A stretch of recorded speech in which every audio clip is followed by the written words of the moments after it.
అత్తింటి వేధింపులు తట్టుకోలేక మరో మహిళ ఆత్మహత్య చేసుకున్నటువంటి సంఘటన వెలుగులోకి వచ్చింది. ఇది కేపీహెచ్పి ఫేజ్ 3లో జరిగినటువంటి సంఘటన. యాక్చువల్లీ ఆమె ఫ్యాన్ కి ఉరి వేసుకొని చనిపోయినటువంటి సిచ్యువేషన్. యాక్చువల్లీ ఈమె పేరు వచ్చేసి సౌజన్య.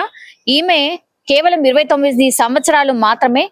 4 ఏళ్ల క్రితమే వీళ్ళకు మ్యారేజ్ అయింది. ఈ అమ్మాయి హస్బెండ్ పేరు వచ్చేసి రజనీకాంత్ రెడ్డి. 2020లో వీళ్ళకి వివాహమైంది. అట్లాగే 3 సంవత్సరాల బాబు కూడా వీళ్ళిద్దరికి ఉన్నారు. కానీ పెళ్ళైనప్పటి నుంచి కూడా అత్తగారు కావచ్చు, లేదంటే వాళ్ళ హస్బెండ్ కావచ్చు, అట్లాగే మరిది, వీళ్ళ వేధింపులు చాలా ఎక్కువైపోయాయి.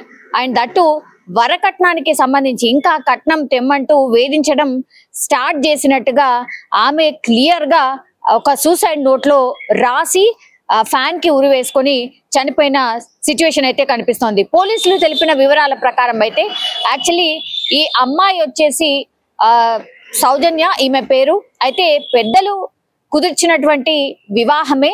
పెళ్ళైనప్పటి నుంచి కూడా సౌజన్యను అత్తింటి వారు వేధిస్తున్నారు అంటూ కూడా తల్లిదండ్రులు కంప్లైంట్ ద్వారా తెలియజేయడం జరిగింది. అంటే గతంలో కూడా ఇట్లాంటి చాలా పంచాయతీలే జరిగినాయి. సౌజన్య చాలా టైమ్స్ వాళ్ళ అత్తగా కావచ్చు, లేదంటే అట్లాగే వాళ్ళ హస్బెండ్ కావచ్చు, మరిది వేధిస్తున్నాడు అని అంటూ కూడా చాలా టైమ్స్ వాళ్ళ అమ్మ నాన్నకి కూడా చెప్పుకోవడం జరిగింది. అయితే మనకు తెలుసు కదా పెద్దలు ఎట్లా ఉంటారు, సర్దుకొని వెళ్ళాలి, కొన్ని ఉంటాయి, కొంత మేము కూడా చెప్తాము అంటూ చాలా టైమ్స్ ఇట్లాంటి సందర్భాలు వచ్చినప్పుడల్లా వాళ్ళు వెళ్ళి మాట్లాడడం, ఆ తర్వాత కొన్ని రోజులు బాగుండడం, అగైన్ మళ్ళా సేమ్ ఇదే వేధింపులు ఎక్కువైన సిచ్యువేషన్. 3 ఏళ్ల బాబు ఉన్నారు కాబట్టి ఆ బాబు కోసమైనా అడ్జస్ట్ అవుదాం, బాబు పుట్టాకనైనా మారతారు అన్నటువంటి మాట చెప్పారు సౌజన్యకి. సో అట్లాగే ఆమె భరిస్తూ వచ్చింది. కానీ ఇంకా నా వల్ల కాదు అనుకుందో ఏమో, పూర్తిగా వాళ్లకు సంబంధించి ఏమేమి జరిగింది, ఎట్లా వేధించారు ఏంటి అంటూ అత్త అట్లాగే వాళ్ళ హస్బెండ్ అండ్ మరిదికి సంబంధించి పూర్తిగా ఒక సూసైడ్ లెటర్ ని రాసింది. అందులో ఎట్లెట్లా ఆమె వేధింపులకు గురైంది, అట్లాగే వరకట్నానికి సంబంధించి కూడా ఎట్లా వేధించారు అనేది కూడా పూర్తిగా సూసైడ్ నోట్ లో రాసి ఆమె ఆత్మహత్య చేసుకోవడం జరిగింది. అయితే ఈ కంప్లైంట్ ఇచ్చింది కూడా ఇప్పుడు సౌజన్య వాళ్ళ తల్లే వెళ్ళి కంప్లైంట్ ఇవ్వడం జరిగింది. ఇట్లా సూసైడ్ నోట్ తో సహా కంప్లైంట్ జోడించడం జరిగింది. 4 ఏళ్ల క్రితం మేము అన్ని కట్నాలు ఇచ్చి, కట్న కానుకలు ఇచ్చి పెళ్లి చేశాం, కానీ పెళ్ళైనప్పటి నుంచి కూడా పూర్తిగా వేధింపులకి గురైంది మా బిడ్డ. పూర్తిగా మా బిడ్డ చనిపోవడానికి కారణం అత్త అట్లాగే వాళ్ళ కుటుంబం అంటూ ఈ కంప్లైంట్ కూడా ఫైల్ చేయడం జరిగింది. దీంతో పోలీసులు ఈ దిశగా విచారణ అయితే చేస్తున్నారు. ఏజ్ 29 ఇయర్స్ ఉంటుంది. హౌసింగ్ బోర్డు LIG 3rd ఫేజ్లో సూసైడ్ చేసుకొని చనిపోయింది. చనిపోయే క్రమంలో సూసైడ్ నోట్ రాసింది. ఆ సూసైడ్లో చూస్తే తన అత్త భర్త బాగా సతాయించేవాళ్ళు, వరకట్నం తీసుకురమ్మని కొట్టేవాళ్ళు, తిట్టేవారు అని చెప్పి సూసైడ్ నోట్ రాసింది. నైట్ వాళ్ళ తల్లిదండ్రులు వరంగల్లో సొంతూరు, అక్కడి నుంచి వచ్చి రాత్రి కంప్లైంట్ ఇచ్చారు. అత్త పైన మరియు రజనీకాంత్ రెడ్డి అని వాళ్ళ భర్త పైన మరియు వాళ్ళ మరిది శ్రీకాంత్ పైన, ముగ్గురు పైన కంప్లైంట్ ఇచ్చారు. మ్యారేజ్ అయ్యి 4 ఇయర్స్ అయింది. ఒక బాబు ఉన్నాడు, 3 ఇయర్స్ బాబు.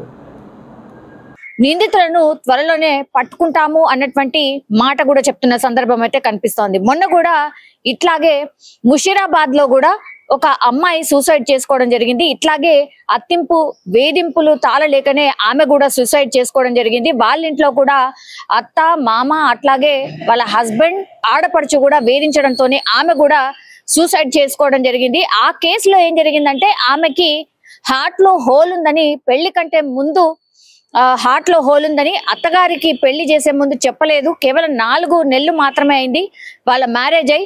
అయితే ఈమెకి ఇట్లా హార్ట్ లో హోల్ ఉందని ఎందుకు చెప్పలేదు అంటూ ఆ అమ్మాయిని వేధించడం స్టార్ట్ చేశారు. ఆ వేధింపులు తట్టుకోలేక ఆమె కూడా సూసైడ్ చేసుకుంది. అది ఎక్కడ అంటే వాళ్ళ తల్లిగారింటికే వెళ్ళి 3 స్టోర్డ్ బిల్డింగ్ మీద నుంచి దూకి ఆత్మహత్య చేసుకున్న సందర్భం. సో ఏదో ఒక సందర్భంలో ఇట్లా ఆడపిల్లలు చాలా త్వరగా ఇట్లాంటి డిసిషన్స్ తీసుకుంటున్నారు. మరి నిజంగానే ఇట్లాంటి ఇష్యూస్ వచ్చినప్పుడు మరి తల్లిదండ్రులు, అత్తమామలు కరెక్ట్ గా ప్రాపర్ గా గైడ్ చేయట్లేదా, ఏం జరుగుతోంది ఏంటి తెలియదు. బట్ కానీ ఇట్లా ఆత్మహత్యలు చేసుకున్న ఇన్సిడెంట్స్ మాత్రం ఈ మధ్య కాలంలో చాలా పెద్ద ఎత్తున జరుగుతున్న సిచ్యువేషన్ అయితే కనిపిస్తోంది. మేమే పెళ్లి చేసి వాళ్ళ పిల్లలు 3 ఆడపిల్లలు అయితే చిన్న అమ్మాయి సౌజన్య అనే అమ్మాయి 2020 డిసెంబర్ 11వ తారీఖు పెళ్లి చేశాము. మేనమామలో డబ్బులు పోగు చేసుకొని మా రెండో తమ్ముడే కాళ్ళు గడిగాడు. వాళ్ళకి ఏం లేదు, అమ్మ నాన్న వ్యవసాయ కూలీలు ఊళ్ళోనే ఉంటారు. ఖానాపురం మండలం, ఖానాపురం విలేజ్, నర్సంపేట తాలూకా, వరంగల్ డిస్టిక్ వాళ్ళది. ఖానాపురంలో ఉంటారు వ్యవసాయ కూలీలాగా.